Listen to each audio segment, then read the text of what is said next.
Ansor TV, media tarbiyah Islam. Bismillahirrahmanirrahim. Assalamualaikum warahmatullahi wabarakatuh. Alhamdulillahirabbil alamin wassalatu wassalamu ala nabiyyina Muhammad wa ala alihi wa ashabihi wa man tabi'ahum bi ihsanin ila yaumiddin. Amma ba'd. Ikhwah yang dimuliakan oleh Allah Subhanahu wa taala. Alhamdulillah, kita bersyukur pada Allah Subhanahu wa taala atas seluruh nikmat yang Allah anugerahkan pada kita. Salawat dan salam semoga tetap tercurahkan untuk Nabi yang kita cintai, Nabi Muhammad sallallahu alaihi wasallam beserta keluarganya, para sahabatnya dan umatnya hingga akhir zaman. Ikhwah, kaum muslimin dan muslimat yang Allah muliakan, alhamdulillah kita bisa bertemu kembali dalam acara ini, dan pada kesempatan yang mulia ini kita akan membahas tentang masalah perdukunan dan hukumnya. Ini masalah sangat penting karena masih ada kaitannya dengan sihir, dan perdukunan serta sihir ini sangat erat kaitannya dengan masalah akidah, masalah keimanan, masalah tauhid. Dan kita hidup di atas muka bumi ini, ya, orang Islam tentunya harus berhati-hati. Jangan sampai perbuatan kita dan keyakinan kita merusak tauhidan kita, merusak keimanan kita. Karena hidup di dunia sebentar, tidak lama. Ya, masalah perdukunan dan sihir ini sangat erat kaitannya dengan kesyirikan. Dan dosa syirik, dosa yang sangat besar.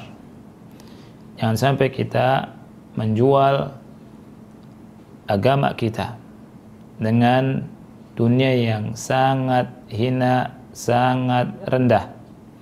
Dan perlu kita ingat bahwa kita hidup di atas muka bumi ini itu sangat sebentar, kita semua fana. Ini bukti bahwa kita ini lemah. Dan di sana ada Allah, Rabb Jalla wa'ala, yang memiliki surga dan neraka. Orang yang mentauhidkan Allah, Allah masukkan ke surga. Orang yang berbuat syirik, Allah masukkan ke neraka. Ya, oleh karena itu tidak boleh kita, ya, berbuat hal yang bisa menjerumuskan kita kepada kesyirikan. Di antaranya sihir dan perdukunan. Ya. Masalah perdukunan ini sangat erat dengan sihir. Karena apa? Karena sihir dan dukun sama-sama menggunakan bantuan syaitan, menggunakan bantuan setan. Hanya saja kata para ulama perbedaannya bahwa sihir qiyamun bi'amal. Qiyamun bi'amal, sihir ini ada amalannya, ya. Jadi fokusnya dengan amalan, ya. Adapun perdukunan fokusnya dari sisi penghabaran tentang hal yang gaib. Walaupun kalau di Indonesia sama-sama ini, ya, dukun kadang merangkap sihir, sihir merangkap dukun, ya. Dan yang dimaksud dengan dukun, ya, kalau bahasa Arabnya ini kahin. Secara syariat maksud dari kahin adalah man yadda'i ma'rifatal ghaib biturukin syaitaniyah. Yani orang yang mengaku-ngaku, mengklaim bisa mengetahui hal yang gaib dengan cara-cara setan. Ya, oleh karena itu ini dobitnya. Jadi dukun ini menghabarkan tentang hal yang akan datang, perkara yang akan datang, tentang hal-hal masa depan dengan menggunakan perkara-perkara di luar indrawi, di luar jangkauan indrawi, di luar hissiyah. Dan perlu diketahui tentang penghabarannya ada dua. Jadi penghabaran jenis ini, ya, semacam dukun ini, atau tentang penghabaran tentang masa akan datang yang menggunakan perkara-perkara hisabiyah, perkara hitungan, misalnya hitungan falak, ya, atau hissiyah. Maka yang kedua ini bukan termasuk perdukunan. Seperti, ya, tentang para ahli yang menghabarkan tentang gerhana matahari atau kapan terjadinya gerhana bulan, ya, atau tentang cuaca, ya, tentang perakiraan cuaca, tentang turunnya hujan dan angin dan seterusnya, ya. Ini tidak masuk dalam masalah perdukunan, ya. Syekh Muhammad bin Shalih Al-Utsaimin rahimahullah, beliau berkata, "Walladzi wa syai'ul ladzi yudraku bil hissi inkaruhu qabih." Sesuatu yang diketahui dengan indrawi, maka pengingkarannya merupakan hal yang buruk, ya.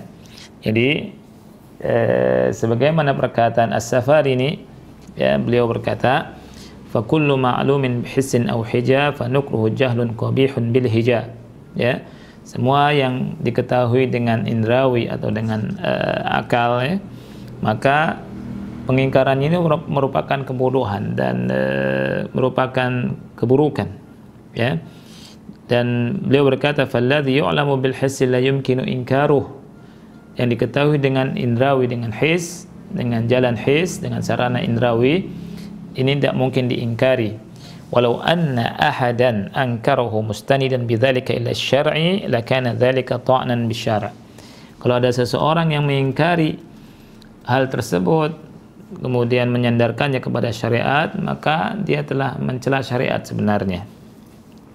Nah, sekarang kita akan membahas tentang hukum mendatangi dukun dan peramal. Hukum mendatangi dukun dan peramal. Ada 4 hal, ya. Yang pertama, an ya'tiyahu liyas'alahu su'alan mujarradan wa la yusaddiquh. Bertanya untuk hanya sekedar mendatangi untuk hanya sekedar bertanya dan tidak membenarkannya. Jenis yang pertama ini hukumnya haram, ya, dan sanksinya, ya, dia tidak diterima, sholatnya tidak diterima selama 40 hari. Ini didasari dengan hadis sahih riwayat Muslim dalam sahihnya dari sebagian istri Nabi SAW. Dari Nabi SAW, beliau bersabda, man ata arrafan fasa'alahu an syai'in lam tuqbal lahu salatun 40 yawman. Orang barang siapa yang mendatangi peramal atau dukun kemudian bertanya tentang sesuatu, maka sholatnya tidak diterima selama 40 hari, ya. Dan Syekh Albani rahimahullah berkata, dikeluarkan oleh Imam Ahmad dengan sanad yang sahih dengan syarat asy-syaikhain, ya. Jadi hadis yang mulia ini memberikan peringatan, ya, dengannya Rasul kita sallallahu alaihi wasallam memberikan peringatan kepada kita dari mendatangi peramal atau dukun. Jadi mendatangi peramal atau dukun hanya untuk bertanya hukumnya haram. Yang kedua, an ya'tiyahu fayas'aluhu fayusaddiquh. Mendatangi dukun kemudian bertanya kepada dukun dan membenarkannya. Jenis yang kedua ini ada 2 hal, ya. Yang pertama, an ya'taqida annahu ya'lamul ghaib fa hadza kufrun akbar. Dia meyakini bahwa peramal tersebut atau dukun tadi tahu hal yang gaib, maka ini adalah kufur akbar, kekafiran yang besar. Karena apa? Karena membenarkannya tentang hal yang gaib, pengetahuan yang gaib, ya, ini merupakan takdzib lil Quran, mendustakan Al-Quran. Karena Allah Subhanahu wa taala menyatakan dalam Al-Quran, ya, katakanlah bahwasanya tidak ada yang mengetahui hal yang gaib di langit dan di bumi kecuali Allah, ya. Yang kedua, an ya'taqida annahu la ya'lamul ghaib. Seseorang yang mendatangi dukun, dia bertanya kemudian membenarkan dukun dan peramal tersebut, kemudian dia meyakini bahwa dukun tersebut tidak mengetahui hal yang gaib, akan tetapi dukun tersebut menggunakan sarana setan, ya, dibantu oleh setan. Nah, orang yang datang ini nggak yakin, tetap yakin bahwa dukun itu tidak mengetahui hal yang gaib. Maka dalam perkara ini terjadi ikhtilaf di antara ulama. Ada perbedaan pendapat antara ulama tentang menghukumi orang yang datang seperti ini. Ya. Pendapat yang pertama adalah kafir. Pendapat yang pertama kafir. Dasarnya adalah keumuman dari hadis Rasul sallallahu alaihi wasallam, di mana Rasul sallallahu alaihi wasallam bersabda, "Man ata kahinan fasaddaqahu bima yaqul faqad kafara bima unzila ala Muhammad sallallahu alaihi wasallam." Hadis dari Abu Hurairah, Nabi sallallahu alaihi wasallam bersabda, barang siapa yang mendatangi dukun dan membenarkan ucapannya, maka dia telah kafir terhadap apa yang diturunkan kepada Nabi Muhammad sallallahu alaihi wasallam. Hadis ini diriwayatkan oleh Abu Dawud. Di dalam kitab Taisir Al-Aziz Al-Hamid, penulis berkata, yakfuru mata i'taqada sidqahu bi ayyi wajhin kan li'tiqadihi annahu ya'lamul ghaib wa sawa'un kana dhalika min qibali syayatin aw min qibali ilham la siyama wa ghalibul kuhan fi waqti nubuwah innama kanu ya'khuduna 'anis syayatin.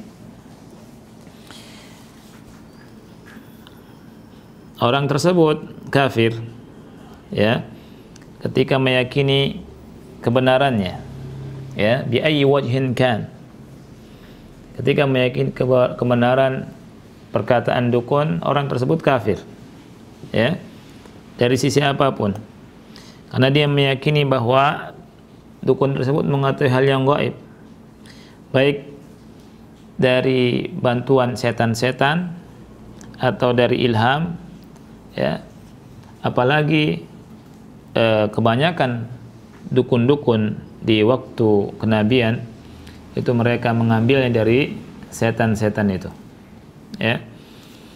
Ini pendapat yang pertama. Pendapat yang kedua, muharram, diharamkan, ya, dengan dasar sabda Rasul sallallahu alaihi wasallam, man ata arrafan fasaddaqahu bima yaqul lam tuqbal lahu salatun arba'ina yawman. Barang siapa yang mendatangi beramal dan membenarkan ucapannya, maka salatnya tidak diterima selama 40 hari. Wa huwal aqrab, dan pendapat ini lebih dekat. Wa yuhmalu takfiruhu ala man saddaqahu ma i'tiqadihi annahu ya'lamul ghaib.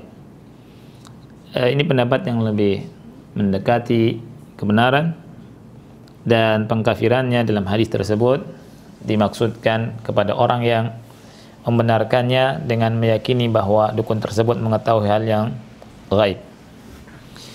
Ini jenis yang kedua.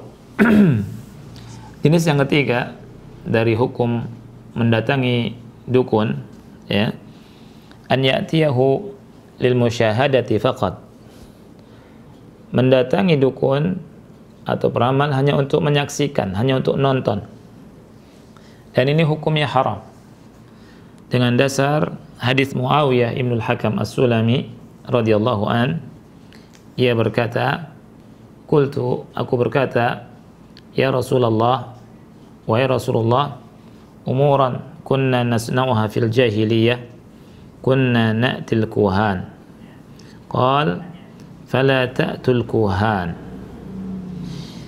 Muawiyah ibn al-Hakam as-Sulami radhiyallahu an berkata, aku berkata, ya wahai Rasulullah, ada perkara-perkara yang kami lakukan di masa jahiliyah. Kami mendatangi dukun-dukun. Kemudian Rasulullah SAW berkata, la ta'tul kuhan, janganlah kalian mendatangi para dukun. Hadis riwayatkan oleh Imam Muslim. Hadis riwayatkan oleh Imam Muslim. Nah, sebagian ulama mengatakan bahwa jenis ini juga sama seperti kita menyaksikannya di televisi, atau kita ngelihat majalah-majalah yang berbicara masalah perdukunan ini, ya, itu hukumnya haram, ya. Kemudian yang berikutnya, yang keempat, an ya'tiyahu liyafdhaha amrah, mendatangi dukun untuk membuka tabirnya, ya, untuk menyingkap hakikatnya, menjelaskan perkaranya yang salah. Fahadza la ba'sa bihi, ini tidak mengapa, ya. Dan ini pernah dilakukan oleh Nabi sallallahu alaihi wasallam. Nabi sallallahu alaihi wasallam berkata kepada Ibnu Sayyad, ya, hadisnya sahih muttafaq alaih, ya. Nabi sallallahu alaihi wasallam bertanya kepada Ibnu Sayyad untuk menyingkap hakikatnya, ya, menyingkap hakikatnya. Sekali lagi hadisnya ada di Bukhari dan Muslim. Ikhwah yang dimuliakan oleh Allah Subhanahu wa ta'ala,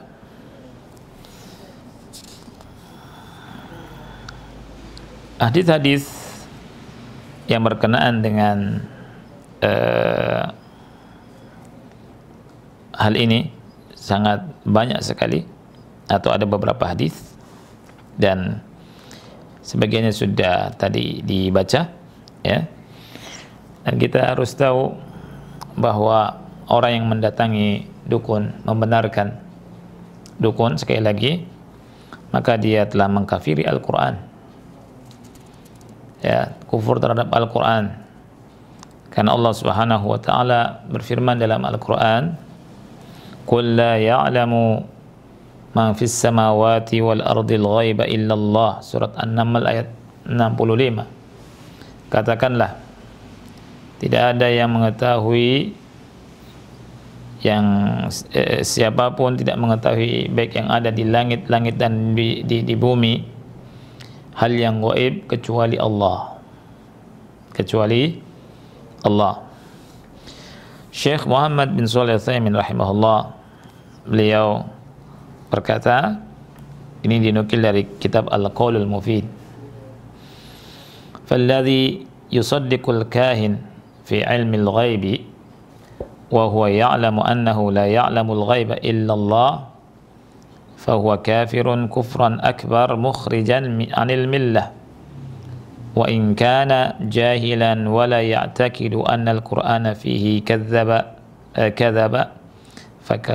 fakufruhu kufrun duna kufrin. Orang yang membenarkan dukun, ya, tentang pengakuannya atau iddianya terhadap ilmu ghaib, dan dia mengetahui kalau tidak ada yang mengetahui hal yang ghaib kecuali Allah, maka dia kafir, keluar dari millah. Kafirnya kufur akbar, ya, kufurnya kufur akbar.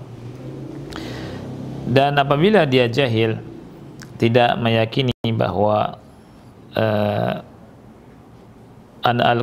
bahwa Al-Quran, ya, dan dia tidak mendustakan Al-Quran, ya, maka kufurnya kufur duna kufur, artinya tidak keluar dari Islam.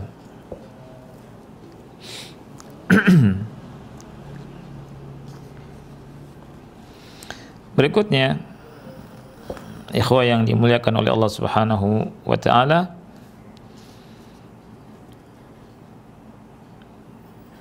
apa perbedaan antara dukun dengan peramal?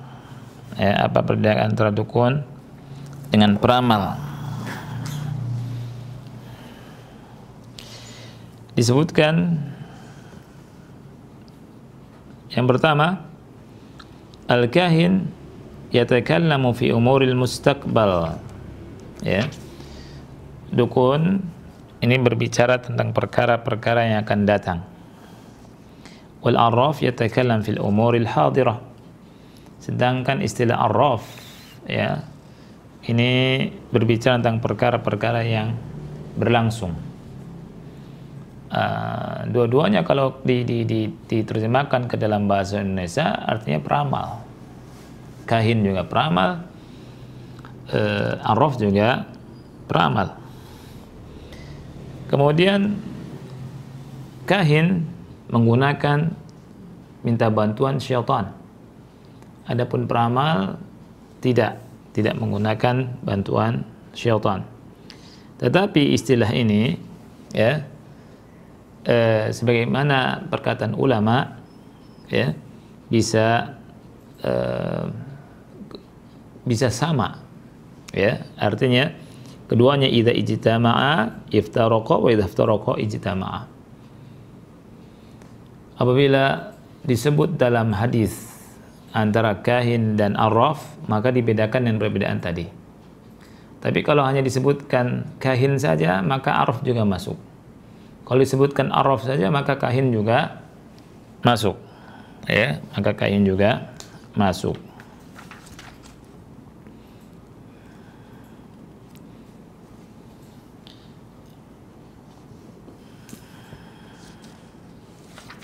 Ikhwah yang Allah muliakan,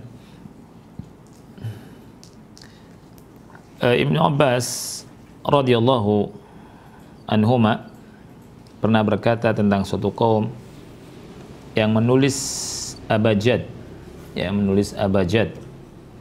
Maksud abjad ini huruf hijaiyah. Huruf hijaiyah ini terbagi dua. Ada yang mantuqah, ya, mantuqah, ada yang maktubah. Yang mantuqah ini yang kita sering baca alif, ba, ta, tha, jim, ha, kha sampai ya. Yang maktubah itu ada yang dikenal dengan urutan abjad, hawis, hutti, kalamun, sa'fas, qarashat, thakhudun, dadagun. Ya. Jadi tertib abjadi ya, itu ada untuk rumus, ya, rumus untuk menghitung. Abjad, alif, ba, ja, ba, jim, dal, 1, 2, 3, 4 dan seterusnya. Ya. Ibnu Abbas radhiyallahu anhuma berkata tentang suatu kaum yang menulis tentang hal itu. Kemudian mereka melihat masalah perbintangan. Kata beliau, ma'ara man fa'ala dzalika lahu indallahi min khalaq. Ya, jadi orang yang melakukan itu, dia berpendapat tidak ada bagian di sisi Allah Subhanahu wa taala. Ya. Artinya orang yang melakukan hal tersebut untuk mengetahui hal yang gaib untuk masalah perdukunan. Ya. Tetapi perlu diingat bahwa ulama menjelaskan thariqah ini ada dua jenis, ada yang mubah dan ada yang muharram. Yang mubah adalah menggunakan huruf abjad, ya, untuk menghitung tanggal, ya, dan menghitung, ya, tidak digunakan untuk perkara-perkara yang gaib. Ini hukumnya mubah saja, sebagaimana dilakukan oleh banyak ulama, ya. Yang kedua hukumnya muharram, ya, ini untuk menggunakan untuk mengetahui hal-hal yang gaib untuk masa depan. Ini hukumnya haram, ya. Ikhwah yang dimuliakan oleh Allah Subhanahu wa taala. Jadi pertemuan yang singkat ini saya kira cukup untuk membahas tentang hukum perdukunan dan beberapa permasalahannya, dan hendaknya kita hati-hati jangan sampai kita datang ke dukun. Sedikit ada masalah datang ke dukun, ada masalah datang ke dukun, ya. Ini karena akan menyeret seseorang kepada jurang api neraka, waliyadzubillah, ya. Jadi perdukunan ini haram. Perdukunan hukumnya haram dalam Islam. Ya, mungkin ini saja yang bisa saya sampaikan, mudah-mudahan manfaat. Wa sallallahu ala nabiyyina Muhammad wa ala alihi wa sahbihi wa barak wa sallam. Wassalamualaikum warahmatullahi wabarakatuh. Ansor TV, media tarbiyah Islam.